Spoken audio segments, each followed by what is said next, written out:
Imagine um lugar onde o tempo não passa, onde os séculos não apenas sobreviveram, mas foram meticulosamente empilhados, guardados, ocultados.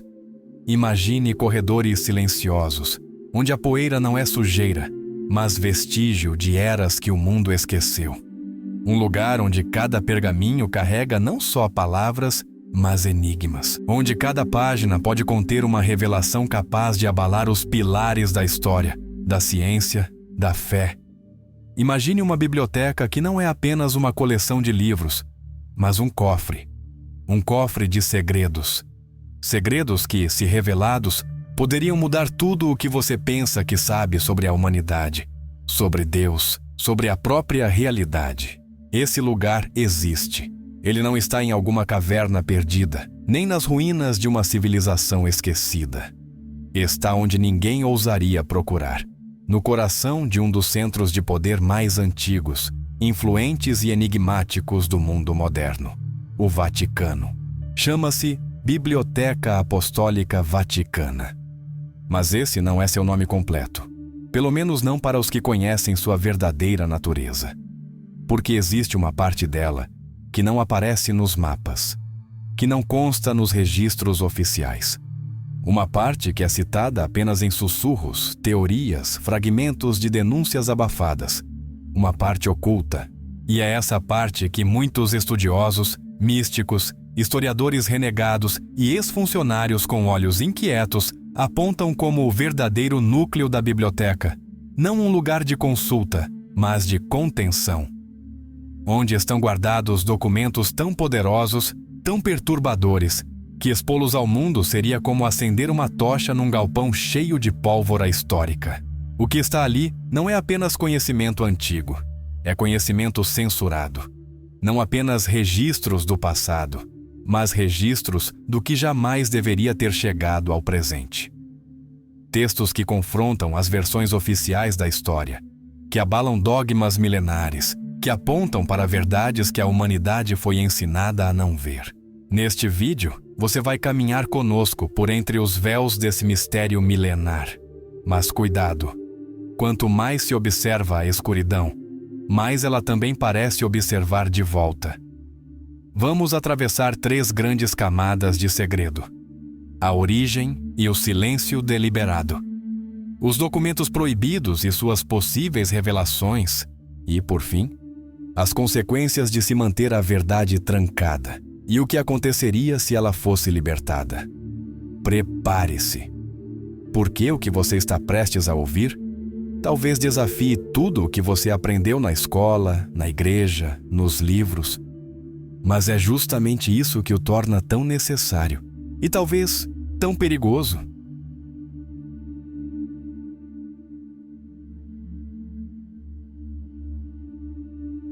Tudo começa com uma contradição.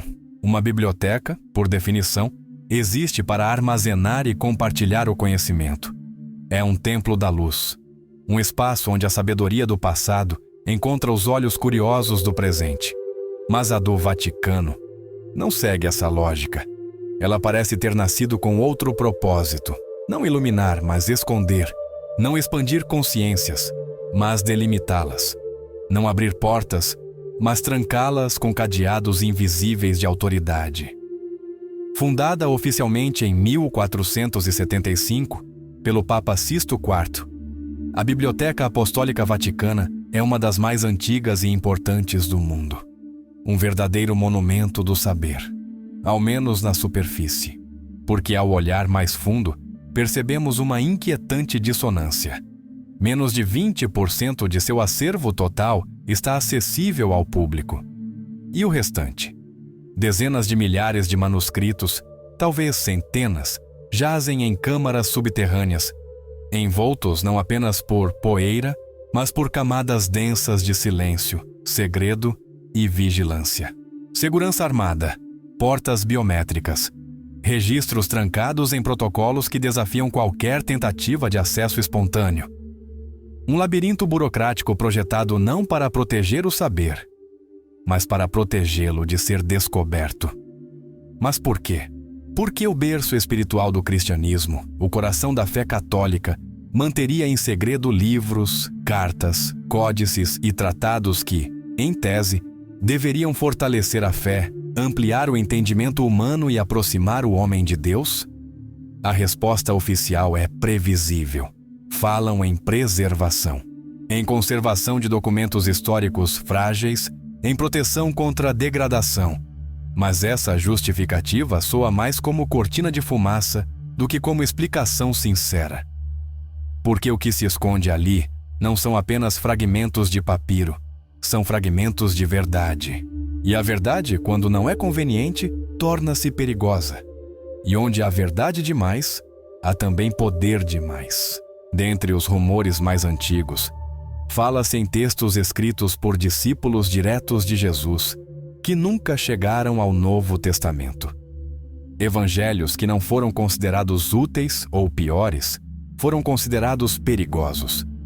Escritos que falam de cartas trocadas entre papas e imperadores, revelando acordos escusos onde política e espiritualidade se misturam como veneno e vinho. E o mais intrigante, há quem diga que lá dentro repousam mapas de terras desaparecidas, registros de civilizações extintas ou, talvez, evidências de contato com inteligências não humanas, conhecimentos tão vastos, tão disruptivos, que se tornaram malditos. A Biblioteca do Vaticano, dizem os mais ousados, não é um repositório de fé, é um túmulo. Um mausoléu das ideias que jamais poderiam respirar o ar do mundo moderno. Um arquivo do que não pode ser dito. Um arquivo do que jamais deveria ser sabido. Muitos já tentaram entrar. Poucos conseguiram. E os que conseguiram nunca saíram com a verdade completa. Porque ali dentro, o silêncio não é apenas ausência de som. É a presença absoluta do controle. Um silêncio que não dorme. Que observa. Que delimita. Um silêncio que protege. Não as palavras, mas os interesses que sempre estiveram acima delas. E talvez seja por isso que os verdadeiros segredos não estão nos livros, mas na razão de eles permanecerem trancados.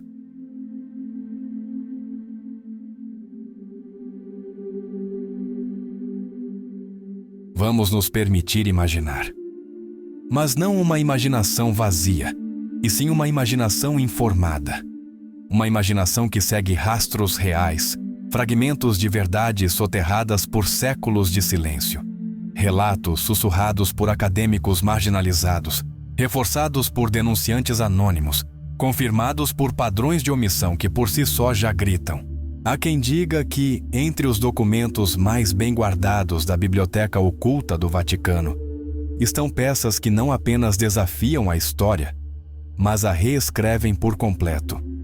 O que se conhece hoje do Evangelho de Maria Madalena é apenas um punhado de páginas sobreviventes. Mas mesmo essas poucas linhas já abalaram os alicerces da fé cristã tradicional.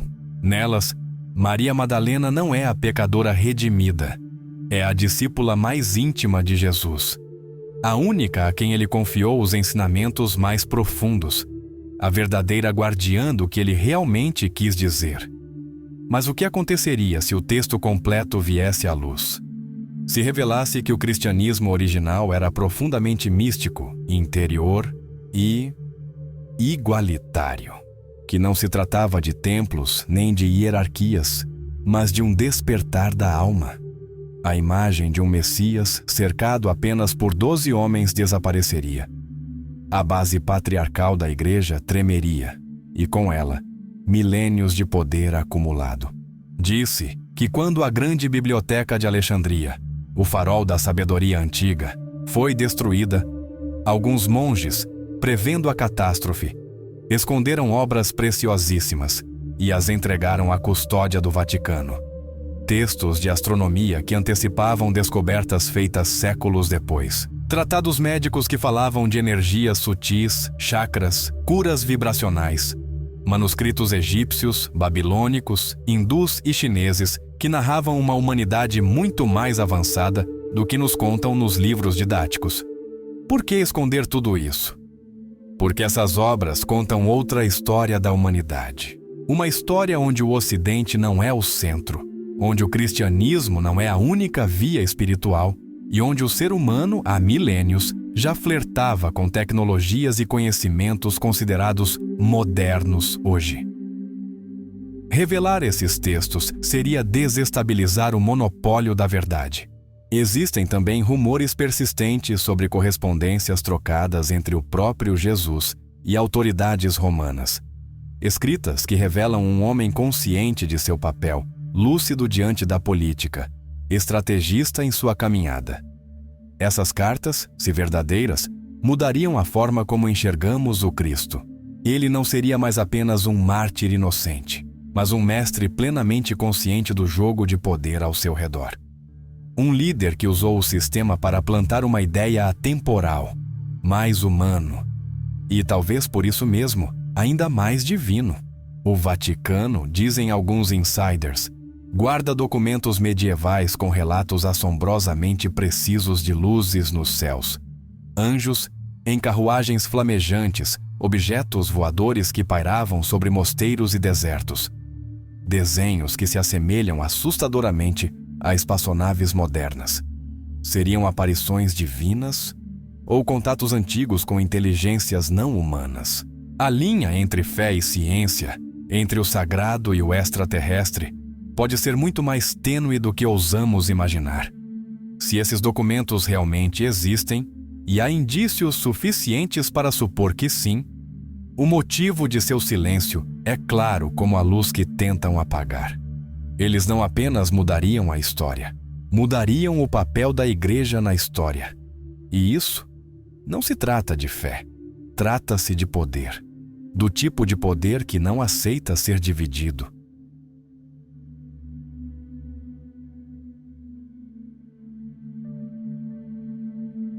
A grande questão não é o que está escondido, é o que o silêncio causa.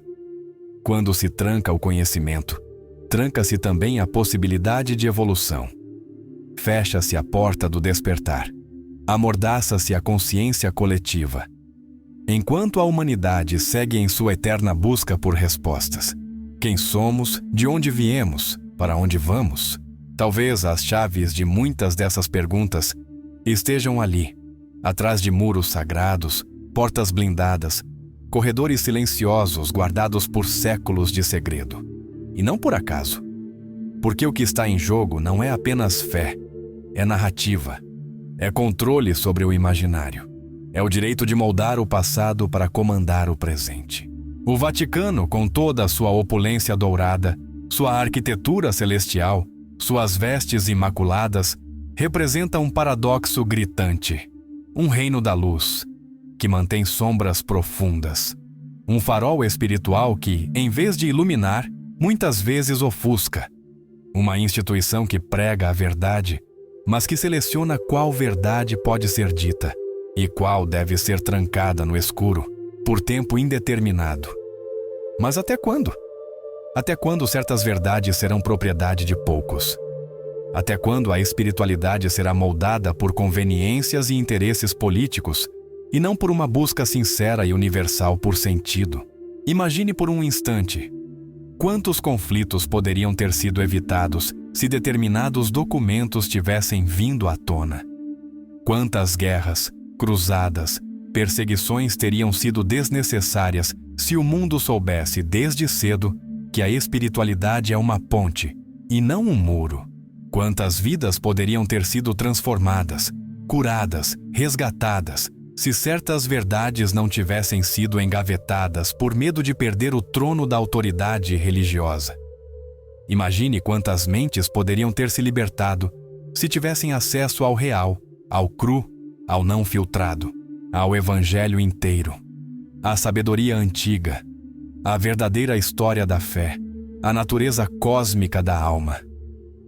A Biblioteca Oculta do Vaticano não é apenas um lugar, ela é um símbolo, um espelho daquilo que ainda nos aprisiona. Representa o quanto ainda somos controlados, não por armas, mas por ideias, não por grades, mas por narrativas cuidadosamente construídas. Estruturas que há séculos nos dizem o que devemos acreditar, o que devemos sentir. E pior ainda, o que jamais devemos sequer imaginar. Mas algo está mudando. Estamos vivendo uma era de revelações, uma era de vazamentos, uma era em que o oculto começa a ser exposto não por revolta, mas por fome de verdade. As pessoas estão começando a questionar, a escavar, a conectar os pontos. A espiritualidade está se libertando das catedrais.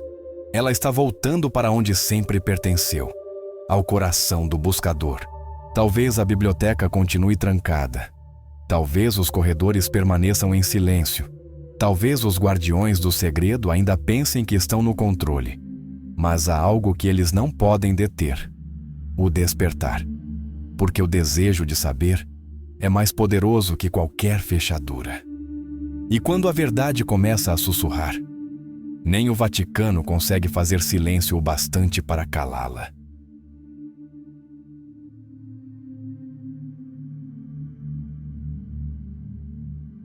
Você sente isso?